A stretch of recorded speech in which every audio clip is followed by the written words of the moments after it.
Great Britain, and Northern Ireland.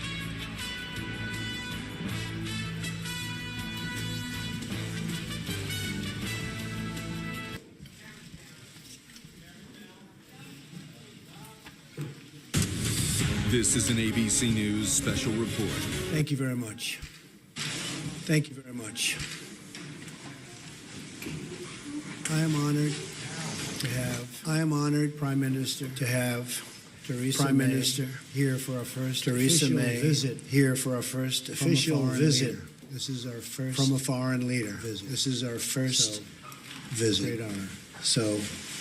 Great the special honor. Relationship between our two countries. The special relationship has been one of the great forces in history. Has been one for justice and for peace. And by the way, my mother was born in Scotland, Stornoway, which is Syria, Scotland. Today, the United States renews our deep bond with Britain, military, financial, cultural great forces in history and political for justice and for peace. And by the way, we pledge our lasting support in Scotland to this most special, which is Syria, Scotland. Together, America and the United Kingdom renews our beacon for prosperity with Britain and military, financial, cultural, and political. We have one of the great bonds. We pledge our lasting support to this most special relationship. Together, America and the United Kingdom are a beacon for prosperity and the rule of law. That is why the United States respects the sovereignty of the British people and their right of self-determination. A free and independent Britain is a blessing to the world, and our relationship has never been stronger. Both America and Britain understand that governments must be responsive to everyday working people, that governments must represent their own citizens. Madam Prime Minister, we look forward to working closely with you as we strengthen our mutual ties in commerce, business, and foreign affairs. Great days lie ahead for our two peoples and our two countries. On behalf of our nation, I thank you for joining us here today. It's a really great honor. Thank you very much. Well, thank you very much, Mr. President. And can I start by saying that I'm so pleased that I've been able to be here today, and thank you for inviting me so soon after your inauguration. And I'm delighted to be able to congratulate you on what was a stunning election victory. And as you say, the invitation is an indication of the strength and importance of the special relationship that exists between our two countries, a relationship based on the bonds of history, of family, Her Majesty, kinship, and common interests. President Trump and the First Lady. And in a further sign of the importance of that United Kingdom later this year, I have today been able to convey Her Majesty the Queen's that invitation. The President Trump and the First Lady we're discussing a number of topics and the United Kingdom later this year, and I'm delighted that the President has mentioned foreign policy. We're discussing how we can work even more closely together in order to take on and defeat Daesh. And the ideology of mentioned foreign policy, we're discussing how we can work even more closely together in order to take efforts to face up to this challenge. And we're making progress with Daesh losing territory and fighters, but we need to redouble our efforts. And today we're discussing how we can do this by deepening intelligence and security cooperation, and critically by stepping up our efforts to counter Daesh in cyberspace. Because we know we will not eradicate this threat until we defeat the ideology that lies behind it.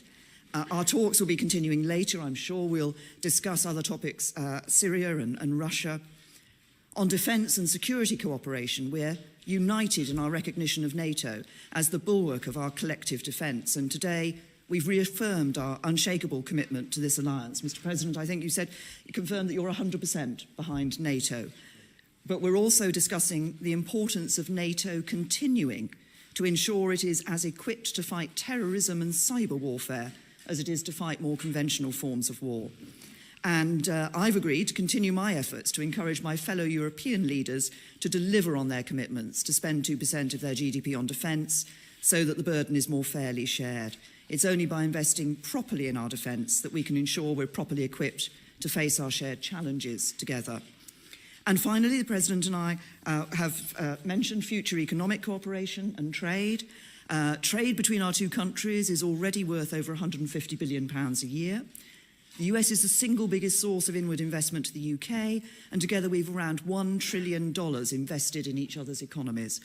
And the UK-US defence relationship is the broadest, deepest and most advanced of any two countries, sharing military hardware and expertise.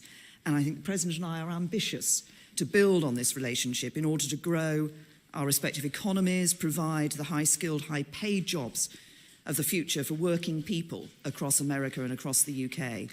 And so we are discussing how we can establish a trade negotiation agreement, take forward immediate high-level talks, lay the groundwork for a UK-US trade agreement, and identify the practical steps we can take now in order to enable companies in both countries to trade and do business with one another more easily. And I'm convinced that a trade deal between the US and the UK is in the national interest of both countries and will cement the crucial relationship that exists between us, particularly as the UK leaves the European Union and reaches out to the world. Today's talks, I think, are a significant moment for President Trump and I to build our relationship, and I look forward to continuing to work with you as we deliver on the promises of freedom and prosperity for all the people of our respective countries. Thank you. Thank you very much. That's very nicely stated. Steve Holland. Where's Steve? Steve, yes. Thank you. You're going to be speaking tomorrow with the Russian president. Yes. What message would you like to convey to him? How close are you to lifting some of the sanctions imposed on Russia over its Ukraine incursion? What would you expect in return? And Prime Minister May, do you foresee any changes in British attitudes towards sanctions on Russia? Well, I hear a call was set up, Steve, and we'll see what happens. As far as the sanctions, very early to be talking about that. But we look to have a great relationship with all countries, ideally. That won't necessarily happen. Unfortunately, probably won't happen with many countries. But if we can have, as we do with Prime Minister May and the relationship that we've all developed, and even in the short relationship that we've just developed just by being with each other, we're going to have lunch, and we've really had some very interesting talks and very productive talks. But if we can have a great relationship with Russia and with China and with all countries, I'm all for that. That would be a tremendous asset. No guarantees, but if we can, that would be a positive, not a negative. Okay? We have, as far as the UK is concerned, on sanctions for Russia in relation to their activities in the Ukraine, we have been very clear that we want to see the Minsk agreement fully implemented. We believe the sanctions should continue until we see that Minsk agreement fully implemented, and we've been continuing to argue that inside the European Union. Okay. Laura? Thank you very much, Prime Minister. Laura Kunsberg, BBC News. Prime Minister, you've talked about where you agree, but you have also said you would be frank where you disagree with the President. Can you tell us where in our talks you did disagree, and do you think that the President listened to what you had to say? And, Mr. President, you say... We'll see what she says. Mr. President, you've said before that torture works. You've praised Russia. You've said you want to ban some Muslims from coming to America. You've suggested there should be punishment for abortion. For many people in Britain, those sound like alarming beliefs. What do you say to our viewers at home who are worried about some of your views and worried about you becoming the leader of the free world? This was your choice of a question. There goes that relationship. On the issue that you raised with me, Laura, can I confirm that the President, I've been listening to the President and the President has been listening to me. That's the point of having a conversation and a dialogue. And we have been discussing a number of topics. We'll carry on after this press conference meeting and discussing a number of other topics. And there will be times when we disagree and issues on which we disagree. The point of the special relationship is that we are able to have that open and frank discussion so that we are able to make that clear when it happens. But I'm clear also that there are many issues on which the United Kingdom and the United States stand alongside one another, many issues on which we agree. And I think, as I said yesterday in my speech, that we are at a moment now when we can build an even stronger special relationship, which will be in the interests not just of the UK and the United States, but actually in the interests of the wider world as well. Very good. We have a great general who has just been appointed Secretary of Defense, General James Mattis, and he has stated publicly that he does not necessarily believe in torture or waterboarding, or however you want to define it. Enhanced interrogation, I guess, would be a word that a lot of people would like to use. I don't necessarily agree, but I would tell you that he will override because I'm giving him that power. He's an expert. He's highly respected. He's the general's general. Got through the Senate very, very quickly, which in this country is not easy, I will tell you. And so I'm going to rely on him. I happen to feel that it does work. I've been open about that for a long period of time. But I am going with our leaders. And we're going to win with or without. But I do disagree. As far as, again, Putin and Russia, I don't say good, bad, or indifferent. I don't know the gentleman. I hope we have a fantastic relationship. That's possible, and it's also possible that we won't. We will see what happens. I will be representing the American people very, very strongly, very forcefully. And if we have a great relationship with Russia and other countries, and if we go after ISIS together, which has to be stopped, that's an evil that has to be stopped, I will consider that a good thing, not a bad thing. How the relationship works out, I won't be able to tell you that later. I've had many times where I thought I'd get along with people, and I don't like them at all. And I've had some where I didn't think I was going to have much of a relationship, and it turned out to be a great relationship. So, Theresa, we never know about those things, do we? But I will tell you one thing. I'll be representing the American people very strongly. Thank you. How about John Roberts, Fox? Mr. President, thank you so much, Madam Prime Minister. It's my understanding, Mr. President, that you had an hour-long phone call this morning with President Enrique Peña Nieto of Mexico. Could we get an update on where the relationship is? Further to that, what do you say to your critics who claim that you have already soured a relationship with a very important U.S. ally? And Madam Prime Minister, if I may ask you as well, are you concerned about the state of relations between the United States and Mexico? Sir? Well, I think the Prime Minister, first of all, has other things that she's much more worried about than Mexico and the United States relationship.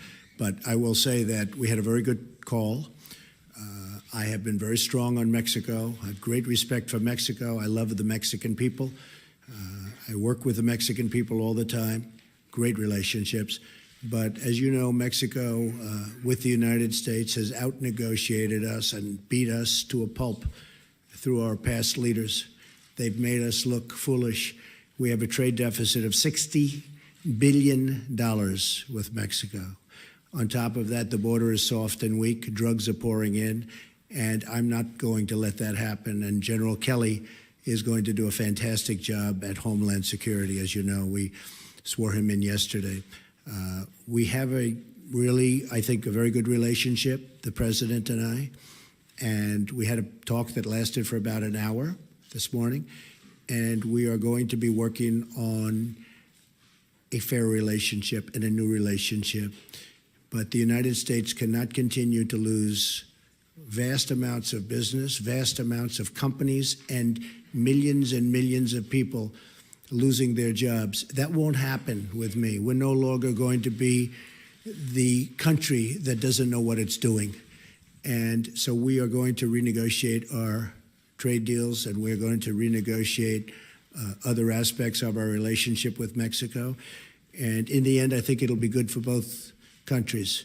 But it was a very, very friendly call. I think you'll hear that from the President, and I think you'll hear that from the people of Mexico that really represent him and represent him very well. And I look forward to, over the coming months, we'll be negotiating, and we'll see what happens. But I'm representing the people of the United States, and I'm going to represent them as somebody should represent them, not how they've been represented in the past, where we lose to every single country. As the President himself has said, The relationship of the United States with Mexico is a matter for the United States and Mexico. Tom. Mr. President, you said you'd help us with a Brexit trade deal. You said you'd help us with a Brexit trade deal. You said you'd stand by us with NATO. But how can the British Prime Minister believe you? Because you have been known in the past to change your position on things. And also, Mayor, it's a question to both of you. People are fascinated to know how you're going to get on with each other. You're so different. The hard-working daughter of a vicar, the brash TV extrovert. Have you found anything in common personally yet? Actually, I'm not as brash as you might think. and I can tell you that I think we're going to get along very well. You know, it's interesting because I am a people person. I think you are also, Theresa. And I can often tell how I get along with somebody very early, and I believe we're going to have a fantastic relationship. Brexit, and I really don't change my position very much. If you go back and you look, my position on trade has been solid for many, many years, since I was a very young person, talking about how we were getting ripped off by the rest of the world. And I never knew I'd be in this position where we can actually do something about it. But we will be talking to your folks about Brexit. Brexit was an example of what was to come. And I happened to be in Scotland at Turnberry cutting a ribbon when Brexit happened. And we had a vast amount of press there. And I said, Brexit, this was the day before, you probably remember, I said, Brexit is going to happen. And I was scorned in the press for making that prediction. I was scorned. And I said, I believe it's going to happen because people want to know who's coming into their country and they want to control their own trade and various other things. And lo and behold, the following day, it happened. And the odds weren't looking good for me when I made that statement because, as you know, everybody thought it was not going to happen. I think Brexit's going to be a wonderful thing for your country. I think when it irons out, you're going to have your own identity, and you're going to have the people that you want in your country, and you're going to be able to make free trade deals without having somebody watching you and what you're doing. And I had a very bad experience. I had something when I was in my other world. I have something in another country, and getting the approvals from Europe was very, very tough. Getting the approvals from the country was fast, easy, and efficient. Getting the approvals from the group, I call them the consortium, was very, very tough. But I thought Brexit, I think it'll go down, that it will end up being a fantastic thing for the United Kingdom. I think in the end, it will be a tremendous asset, not a tremendous liability. Okay? And just on the question you asked me, Tom, I mean, I think as the President himself has said, I think we have already struck up a good relationship. But you asked what we had in common. I think if you look at the approach that we're both taking, I think one of the things we have in common is that we want to put the interests of ordinary working people right up there, centre stage. Those people who, they're working all the hours, they're doing their best for their families, and sometimes they just feel the odds are stacked against them. And it's that interest in ensuring that what we do, that the economies, our economies and our governments actually work for ordinary working people, work for everyone in our countries. I think we both share that. Thank you very much. Thank you. Thank you very much, everybody.